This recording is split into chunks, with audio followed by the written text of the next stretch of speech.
One of the running themes that may seem like my channel is based on in regards to analyzing YouTubers is forget the YouTube rules to growth, just be yourself and you'll be successful. You see this message in my videos about Shane Dawson and PewDiePie, but thinking this way can be dangerous. Although their success can offer aspiring small YouTubers valuable lessons, we have to remember that many have followed in their footsteps and have failed. We often put too much emphasis on studying how someone got to the top, but too little studying people who didn't make it. This is called survivorship bias. So despite the fact that many of the biggest creators on YouTube have broken the focus on a niche rule, we can't ignore the fact that many have broken this rule too and failed. A point even more overlooked is creators who do stick to a niche but become increasingly demotivated, uncreative, and ultimately unhappy. And in my opinion, this is most identified in the creator Bobby Burns. Welcome to Psych IRL, my name is Donna. So the other day I was watching a Bobby Burns video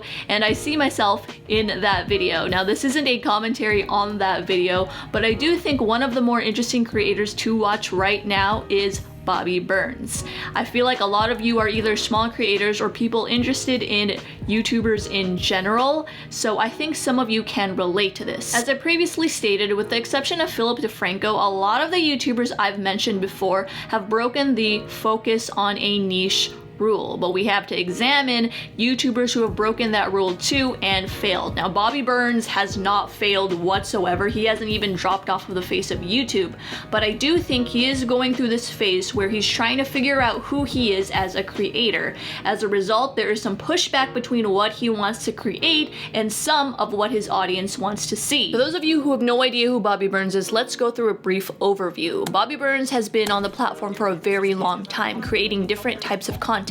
Skits, short films, vlogs, stop motion Lego videos, movie reviews, YouTube commentary videos, video essays, Bransons, and music videos. Though he has uploaded many different types of content on YouTube, most people know him for his commentary on YouTube culture. He's been a creator that has steadily grown until he made a critical video about creator Shane Dawson that ultimately caught Shane's attention. Long story short, Shane flies Bobby out to LA and gives him the collaboration of a lifetime, in hopes of showing Bobby that not all big YouTubers are how he thinks they are. Bobby has a massive influx of subscribers after the collaborations, approximately 400,000 to 500,000 new viewers. Bobby is also given a spot on Shane's channel to upload his own show, but something happens with Bobby's own content. It changes from thoughtful commentary about YouTube culture to vlogs to music videos. And a lot of YouTube commentators had something to say. Some concluded that prior to Los Angeles, Bobby was making content that made him happy. Now he is making content to cater to his new audience to make them happy. My advice to Bobby would genuinely be just go back to the old stuff, do what you used to enjoy, which was clearly critiquing people and making movie reviews. The vlogging style was clearly to adapt to your new audience, and it obviously failed. But I disagree. I think Bobby is creating content that he does enjoy, but some of his audience just doesn't like it.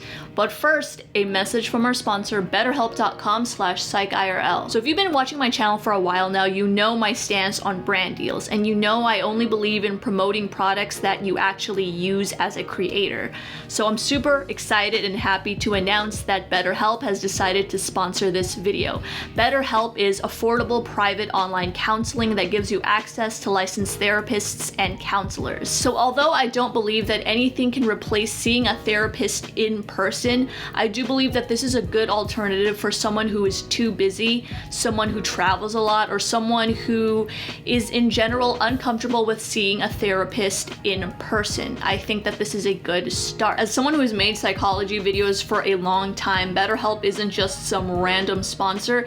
It's something that I actually use and something that I've recommended to friends and family. So all you do is sign up with the link betterhelp.com/psychirl, answer a few questions, get matched up with a therapist based on those questions, and you're able to message them anytime, anywhere. And so talking to someone in mental health is really important. So if this sounds like a good option for you, please sign up. The reason why it's hard for me to agree with commentators who have stated he was happier making content before the move to LA is he got what he wanted. He got the bigger audience, he got the exposure. If he was so unhappy making vlogs and music videos, he would have just stopped. His audience liked his older content too, so if his older content made him happy and his audience liked it, he could easily switch back to that type of video, but he doesn't. In my opinion, there is a large misconception that money or power changes a person. I think financial constraints constraints actually restrict you from being your true self. We often hold back because we need to keep a job or impress the higher ups.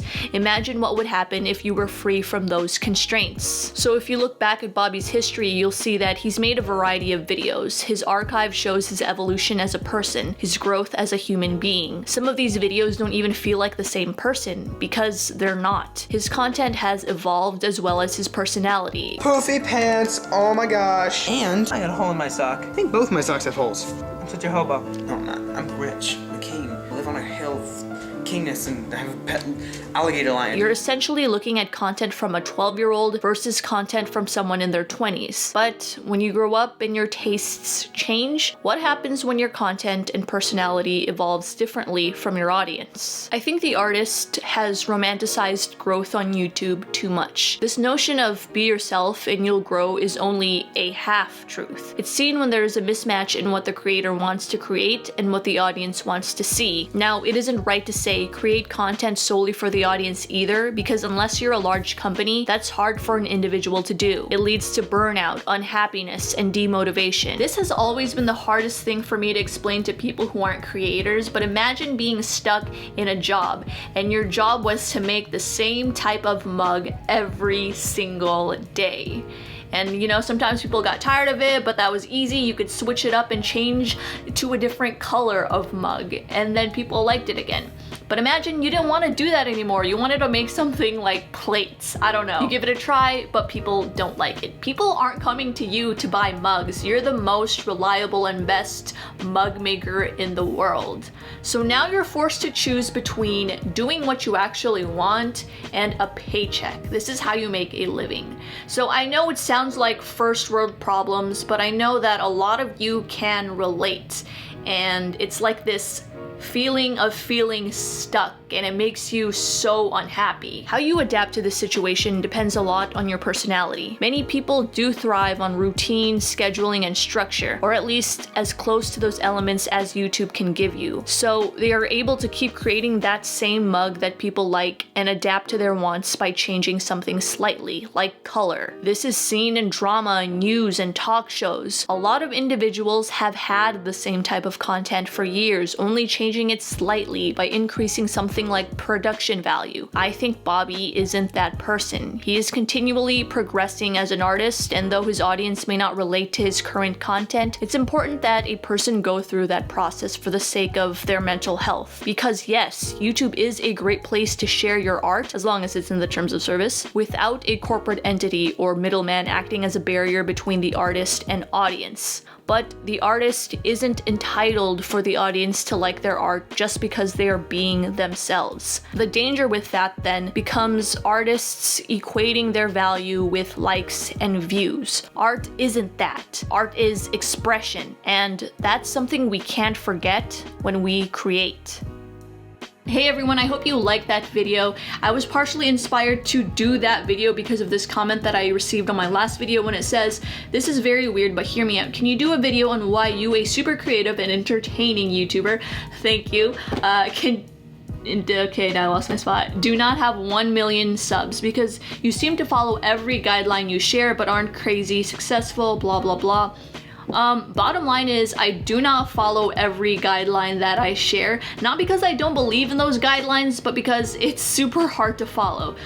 There's something to be said about focusing on a niche, and it does work. It's what I started out with, and my channel started to grow. If you look back at my first videos, they have a good number of views for a first video.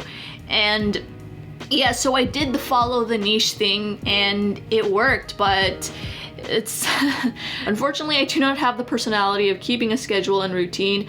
I wish I did, but something about that process just made me feel unmotivated to complete it. And I could focus on a niche right now, actually, just talk about YouTubers and drama all the time, and I know for sure that it would blow my channel up. But you know, sometimes I just want to talk about Instagram, and it's the best way for me to avoid burnout. I know there's a lot of you that want to hear about one particular YouTuber. I get it a lot in my comments. I'm working on it, and it's not that I don't like making those videos, but I do want to talk about other stuff too. So that's the end of the video. I hope you guys liked it. Stay psyched.